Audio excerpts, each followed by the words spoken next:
Excellent. GaryVarvel.com. And you're an excellent writer too, Gary. I Thank read you. your um, email just this morning. In fact, I'm going to mention this because I'll get to some of your other cartoons, but we're talking about when you first started. There's a Mhm. man named Mike Thompson who is a cartoonist. You wrote Yeah, about this in your weekly email.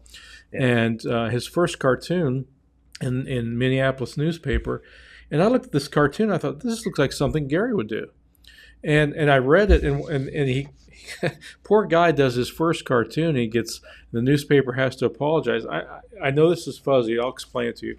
But there's a picture here, and the caption is of the couple, and the couple simply says, the man's saying, broadcasting the Muslim call to prayer at all hours will make Minneapolis too noisy. And then outside you have people, thugs shooting guns all over Minneapolis. yeah, And I thought, well, this is the easy cartoon. He's saying if they broadcast prayers, no one will hear it because all the gunfighting in yeah. the street. Somehow people thought this was an anti-Islamic cartoon. I Right. didn't see that at all. No. And the poor guy's first cartoon, the newspaper turns around and apologizes. Yeah.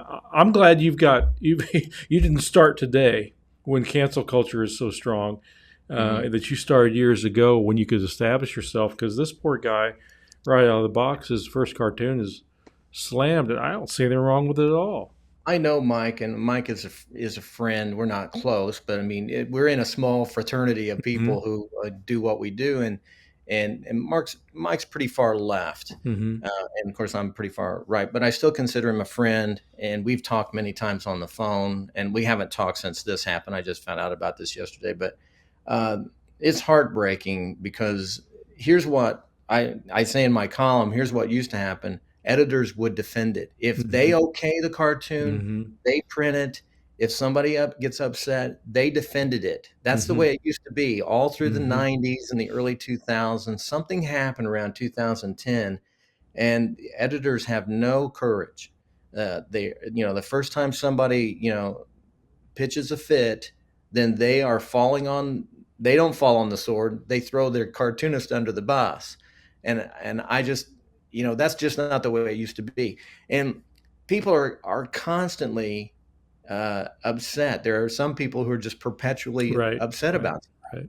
And you just can't, the best way to deal with them is you just ignore them, Mm-hmm. or you just tell them, hey, write a letter to the editor if you're upset. Mm-hmm. But, the cartoon doesn't mean what you think it means. I got a call one time when I was at the start. This is years ago, and I can't remember the cartoon, but somebody was upset, and they heard. I said, "Where did you see it?" No. I said, "Why are you upset about it if you didn't see it?" Well, I heard somebody on the radio talking about it. I said, I really encourage you to go get the newspaper and Yeah. look at the cartoon because it's not what you're saying it is. Uh-huh. So some people, their perception is, uh, there's certain hot buttons that you cannot ever come close to criticizing. Mm-hmm. And this is what I'm talking about, the death of humor. Mm-hmm. In this generation, the death of humor, people have lost a sense of humor. And also, people are so thin skinned. Mm-hmm. It just drives me crazy because it makes it difficult when you have to second guess all the time. Well, are people going to take this the wrong way? See, Mm-hmm. this is another problem with that. Not a problem, but a challenge for cartoonists because I know what's in my head. I know what I want to say.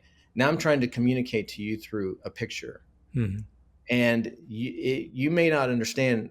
I'm doing my best to try to get across what I'm saying, but you may see something I didn't even intend, and that happens all the time. That happens with me all the time. Sure.